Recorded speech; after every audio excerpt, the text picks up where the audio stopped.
Right, good morning, grade 9s. Okay, so we've now done the first step, which is looking for a common factor. Now we are doing the second type of factorizing, which is called difference of two squares.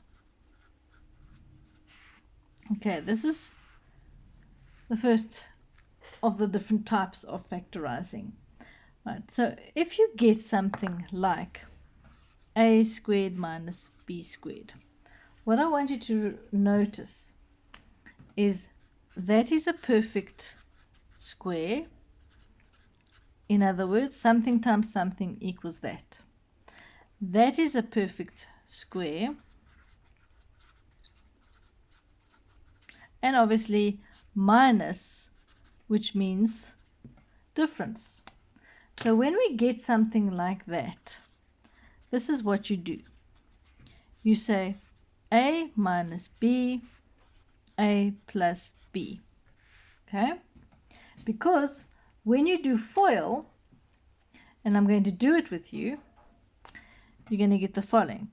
A times a is a squared. Okay? Outer, plus times a plus is a plus. A times b is ab. Inner, minus times a plus is a minus. A times b is ab. And then last, minus times a plus is a minus. B times b is b squared.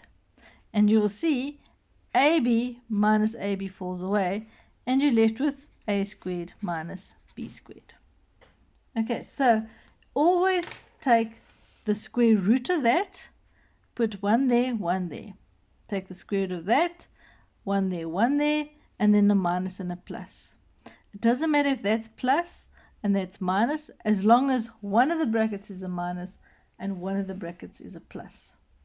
Now remember, if we talk about perfect squares, if we look at the numbers, okay, in other words, constants that are perfect squares,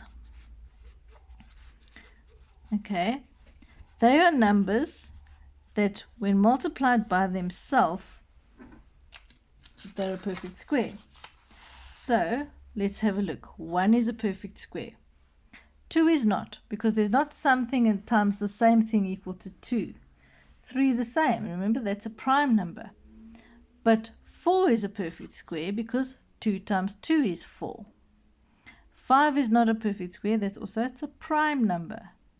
6 is also not a perfect square, because what times what gives me 6? The same thing. Nothing. 7 is also prime.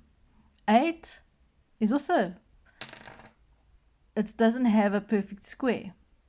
What about 9? Yes, 9 is a perfect square because it's 3 times 3. Okay, and how you can check, what is 4 times 4? 16. What is 5 times 5? 25. 6 times 6? 36. 7 times 7? 49. 8 times 8? 64. 9 times 9? 81. 10 times 10? 100, and so on. So those are all perfect squares.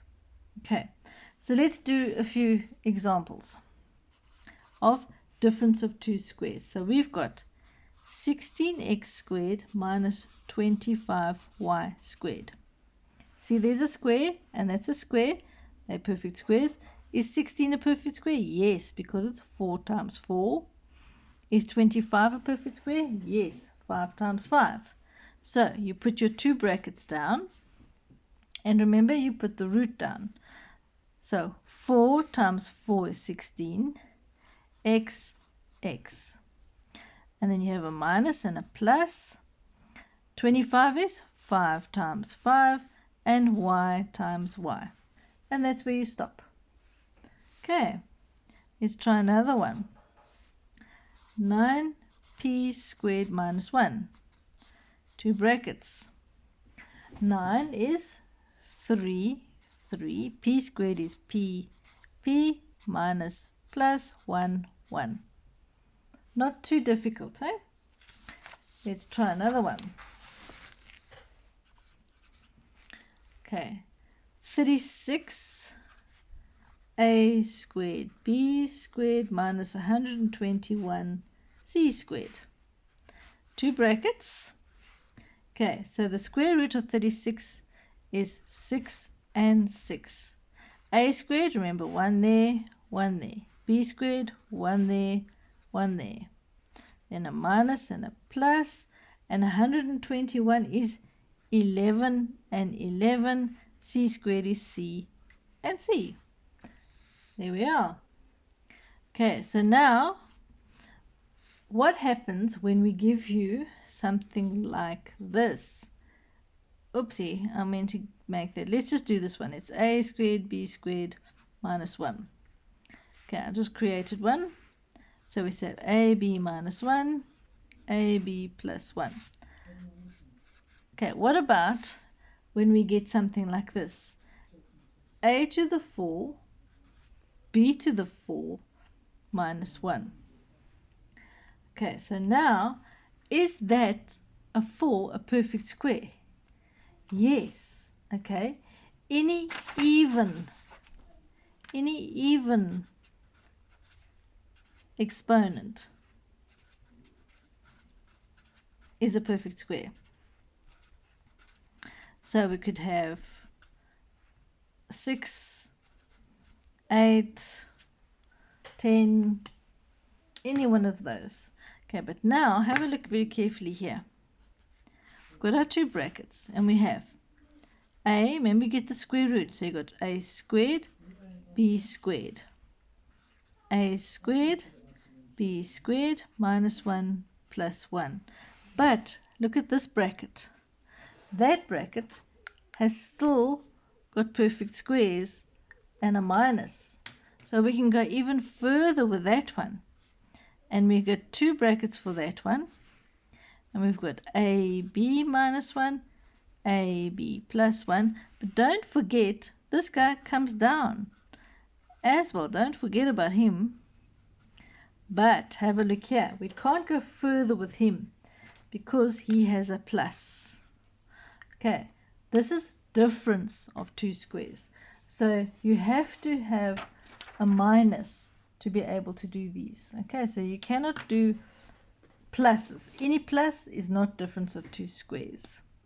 Right, let's try another one. X to the 8 minus 256. Right, so remember 8 is an even number. So we can go and put our two brackets down. Is 256 a perfect square? Yes, it is. So we say x to the 4, x to the 4.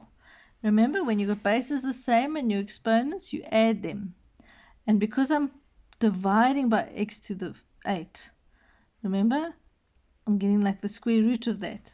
4 and 4 minus plus 256 is 16 and 16. But now I can go further with this bracket.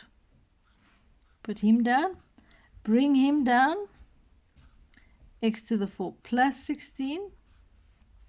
Okay, now I can put x squared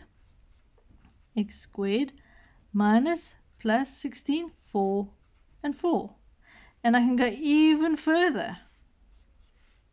Bring both that one down, x squared plus 4, and bring this guy down, x to the 4 plus 16. This this guy, he goes further, okay? And it becomes x 2 minus plus. Can't go any further because that's a plus, a plus, a plus, and that's not a perfect square anymore. Okay, then let's try another one, okay, which is going to be in the next exercise, but I want to show you. Remember, I said to you, your first step is always to look for a common factor, because I know now 3 is not a perfect square. Can I take 3 out as a common factor? Yes, I can, because 75 is divisible by 3. So now I take 3 out. Then I'm left with x to the 6 minus 25. Okay, now that is perfect square. Leave the 3 there, don't drop him. And I have x to the 3 minus 5 and x to the 3 plus 5. That's an odd number, so I cannot go further. And that's a plus, so I cannot go further. Right, so for homework, I want you to try exercise 18.5 on page 240, and I want you to try the following numbers: number 1, 4, 7, 10, 12, 13, 16, 18, 19, 22, and 23. Remember, practice makes perfect, and this is a very, very important section.